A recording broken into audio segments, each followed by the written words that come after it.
Government shutdown, though, is not the only consequence of a failed funding bill. When Musk and Trump killed the budget deal, cancer research for kids became collateral damage. Damage families like the Goodmans understand all too well. When Nancy Goodman lost her 8-year-old son, Jacob, to an aggressive form of brain cancer, she decided to spend the rest of her life fighting for the research and treatments that could have saved him. She thought she had secured that funding, and then the tweets started. Nancy Goodman joins me now. Great to have you here. Thanks I know so this much. is not easy to listen to and to watch and just think about all the work that you've already done. I'm curious, though, the tweet started. What would you say to Elon Musk right now if he were sitting here? You know, I have no idea, Kira. This is the first time in my life I've ever been asked a political question, so it's really not my expertise. My expertise really is just my experience of having a child who, you know, Jacob, one minute he's healthy, is a healthy, you know, cute 8-year-old boy, and the next minute he was a profoundly ill child with a brain cancer. And there were no drugs available to treat him. And so that's why I got involved in this. That's why there are hundreds and hundreds of families who, you know, have joined together to try to put together, you know, bills just to keep kids safer and create more drugs for kids with cancer. So what I'm really worried about is that our bills got cut. And so what's going to happen tomorrow is there'll be some child diagnosed with cancer, and she's not going to get the treatment she needs.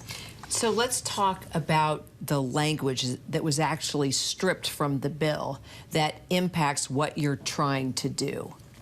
So first I want to say there are 5 different bills, and the pediatric cancer community, we're a large, very disorganized community full of 1,000 little organizations, but we basically have a way that we all work together, and the 5 bills are championed by different groups.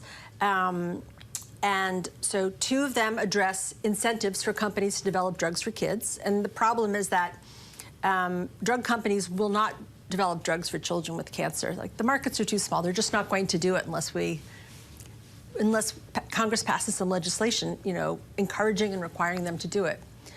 So we have the incentives for drug development, we have funding for research, and then we have this program to ensure that kids on Medicaid who have cancer, you know, if they need a treatment outside of their state, we want to make sure that they can get it. And so that's the 5th program. And all that was it's all gone. Right out. It's all gone. Mm-hmm.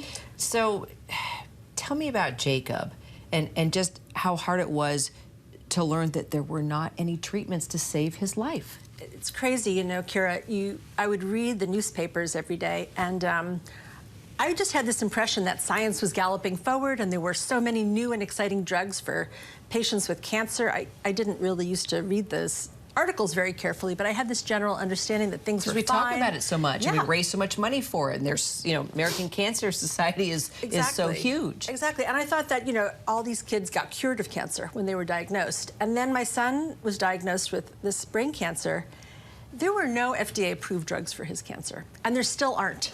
You know, it just seems crazy. It's crazy. To me. It's just crazy. And so Jacob's doctors gave him, you know, a set of drugs.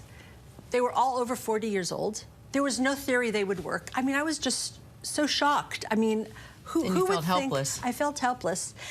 And then, you know, you fall into this awful experience where your community is suddenly, you know, moms whose kids have brain cancer, or who had brain cancer, and you realize, like, they are never going to live a normal, healthy life again. Like, the best we can hope for, if he gets, you know, if Jacob had gotten cured, the word for cure is really like some kid with severe learning disabilities. He wouldn't have grown to a, you know, he would have grown to a height that's sort of not in the normal range of heights, with, you know, spasticity in his movement, in a wheelchair, with a funny voice. You know, kids don't get cured to be healthy. And then, you know, Jacob didn't even get cured. And it was just crushing. I just had no idea that companies weren't developing drugs for kids with cancer. I wish the head of these companies would just walk through a cancer ward and meet all these children and see what they're dealing with, to see for themselves how they could make such a difference and save a life. So my next question is, what's your backup plan now? What do you do next?